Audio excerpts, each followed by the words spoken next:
ठीक है, चलें अब इससे हट के कुछ तल्खी के मामला जो अफ़गानिस्तान के साथ हमें एक अरसे से दरपेश हैं।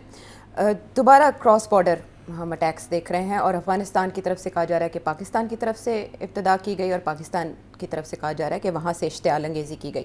मीनवाइल एक ख़बर आई जिस पर फ़ॉरेन ऑफिस ने तो अभी तक कंफर्म नहीं किया कि सऊदी अरब मुसालहतकार का किरदार अदा कर रहा है, लेकिन वहाँ हुआ क्या, बात क्या हुई, कौन वहाँ पहुँचा, तफसीलात नहीं सामने आ सकी। मैं आपको बताता हूँ क्या हो रहा है। देखिए, पहली बात तो ये है कि ये जो बॉर्डर के ऊपर फिर झटपट हुई है, खटपट हुई है, ये आप याद करें मैंने कहा था कि ये होगा, मगर ये सीरियस नहीं होगा क्योंकि दोनों तरफ ने अपना मौक़िफ़ बरकरार रखना है।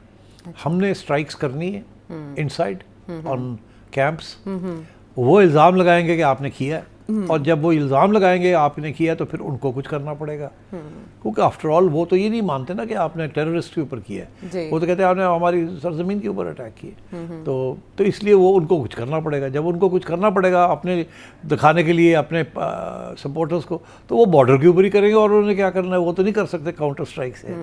तो ये चलेगा, जब वो करेंगे तो फिर हम रिस्पॉन्स भी करेंगे, फिर ये रुक जाएगा। अच्छा। फिर उसके बाद आपको खबर मिलेगी कि जनाब हमारे ड्रोन्स ने या हमारे एयरक्राफ्ट ने फिर कहीं ना कहीं टारगेटिंग की है। तो जब वो होगा तो वो फिर शॉट डालेंगे, जब वो शॉट डालेंगे तो फिर किसी न किसी बॉर्डर के ऊपर ठक ठक वो शुरू कर देंगे। हम नहीं करते, वो करते हैं, फिर हम रिस्पांस करेंगे। तो ये चलता रहेगा अनटिल एंड अनलेस कोई ऐसे मुज़ाकरात हों जिसमें अफगानिस्तान तालिबान जो हैं वो तस्लीम कर लें कि ये जो TTP वाले लोग हैं इनको निकालना पड़ेगा वहाँ से, इनको ख़त्म करना पड़ेगा और पाकिस्तान के साथ कुछ अच्छा मुआहदा करना पड़ेगा एंड सेटलमेंट करनी पड़ेगी इस इशू को। जब तक ये नहीं होगा तो ऐसे ही चलेगा।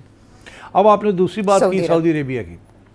देखिए, अभी खबर ये थी कि टर्की वाले आ रहे हैं यहाँ जी, और बड़ी हाई डेलीगेशन आ रही है, हमने यही सुना था। उनके इंटेलिजेंस चीफ का बाकायदा फॉरेन ऑफिस से भी और उनके फॉरेन मिनिस्टर भी आ रहे थे, इंटेलिजेंस चीफ भी आ रहे। अब पता चला कि वो डिले हो गई है और वो आ रहे इसलिए थे तो मीडिएट करने के लिए, क्योंकि टर्की अब कोशिश कर रहा है कि कतर जो है वो फेल हो गया है